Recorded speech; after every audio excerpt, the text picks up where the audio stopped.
Hi friends, మీరు నా latest technology వీడియోస్ని అందరికంటే ముందు ఫ్రీగా నోటిఫికేషన్ ద్వారా పొందాలనుకుంటే ఇక్కడ సబ్స్క్రైబ్ బటన్ క్లిక్ చేసి పక్కనే ఉన్న బెల్ ఐకాన్ని మాత్రం క్లిక్ చేయడం మర్చిపోవద్దు.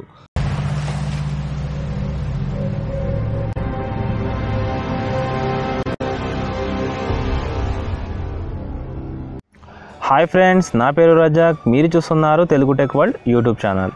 ఫ్రెండ్స్, మనం సాధారణంగా మన మొబైల్లో ఏదైనా అప్లికేషన్ ఓపెన్ చేయాలంటే మన మెనూ మన హోమ్ బటన్ అనేది క్లిక్ చేసి దాని తర్వాత మనం ఏదైనా సరే యాప్ అనేది ఓపెన్ చేసుకోవాలి. ఒకవేళ మనకు ఇంకొక యాప్ కావాలనుకుంటే బ్యాక్ వచ్చి మళ్ళీ హోమ్ బటన్ మీద క్లిక్ చేసి మళ్ళీ యాప్స్ అనేవి వెతుక్కోవాలి. అలా కాకుండా మన మొబైల్లో ఒక చిన్న షార్ట్కట్ అనేది మనం క్రియేట్ చేసుకున్నాం అనుకోండి, మనకు టైం అనేది సేవ్ అవుతుంది. అలాగే ఏ చిన్న అప్లికేషన్ అయినా సరే మనం చాలా ఈజీగా యాక్సెస్ చేసుకునే ఛాన్స్ అనేది మనం క్రియేట్ చేసుకోవచ్చు. సో అదేలాగో ఇవాళ వీడియోలో తెలుసుకుందాం. సో ఈ వీడియోని మీరు లాస్ట్ వరకు వాచ్ చేయండి. నా వీడియో కనుక మీకు నచ్చినట్లయితే లైక్ బటన్ మాత్రం ప్రెస్ చేయడం మర్చిపోవద్దు.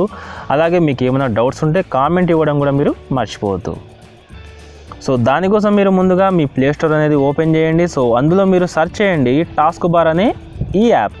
సో ఈ యాప్ కనుక మీకు ప్లే స్టోర్లో దొరకకుంటే నేను డిస్క్రిప్షన్లో లింక్ ఇచ్చాను. సో దాని ద్వారా కూడా మీరు ఈ యాప్ అనేది డౌన్లోడ్ చేసుకోవచ్చు. సో ఈ విధంగా మీరు ఇన్స్టాల్ చేసుకున్న తర్వాత సింపుల్గా ఈ యాప్ని ఓపెన్ చేసేయండి. సో ఈ విధంగా ఓపెన్ చేసిన తర్వాత జస్ట్ మీరు ఇక్కడ ఎనేబుల్ చేసేయండి. సో ఎనేబుల్ చేస్తే చూడండి, నాకు లెఫ్ట్ సైడ్ కింద కార్నర్లో ఒక చిన్న ఐకాన్ అనేది నాకు షార్ట్కట్ అనేది క్రియేట్ అయిపోయింది. సో ఇప్పుడు నేను నా వాట్సాప్ అనేది ఓపెన్ చేస్తాను. సో ఇప్పుడు నేను యూట్యూబ్లోకి వెళ్ళాలంటే బ్యాక్ వెళ్ళాల్సిన అవసరం ఉండదు. జస్ట్ ఈ షార్ట్కట్ మీద క్లిక్ చేసి సో ఇందులో నేను సెర్చ్ చేసుకుంటాను. సో చూస్తున్నారు కదా, చాలా టైం అనేది సేవ్ అయిపోతుంది. సో యూట్యూబ్ అనేది ఓపెన్ అయిపోయింది. మళ్ళీ నేను వాట్సాప్లోకి వెళ్ళాలంటే సో ఈ విధంగా క్లిక్ చేస్తాను. సో నా షార్ట్కట్ అనేది ఓపెన్ అయిపోతుంది. సింపుల్గా నా వాట్సాప్ అనేది నేను యాక్సెస్ చేసుకుంటాను. సో ఈ విధంగా మీ మెనూలో ఉండే ఏ అప్లికేషన్ అయినా సరే మీరు చాలా ఈజీగా యాక్సెస్ చేసుకునే ఛాన్స్ అనేది మీకు ఇందులో ఉంటుంది. సో మీకు ఈ షార్ట్కట్ యాప్ అనేది చాలా ఉపయోగపడుతుందని నేను అనుకుంటున్నాను. ఒకవేళ మీకు ఈ వీడియో కనుక నచ్చినట్లయితే లైక్ బటన్ ప్రెస్ చేయండి. నా ఛానల్ని సబ్స్క్రైబ్ చేసుకోండి. నా వీడియోస్ని మీ ఫ్రెండ్స్కి షేర్ చేయండి.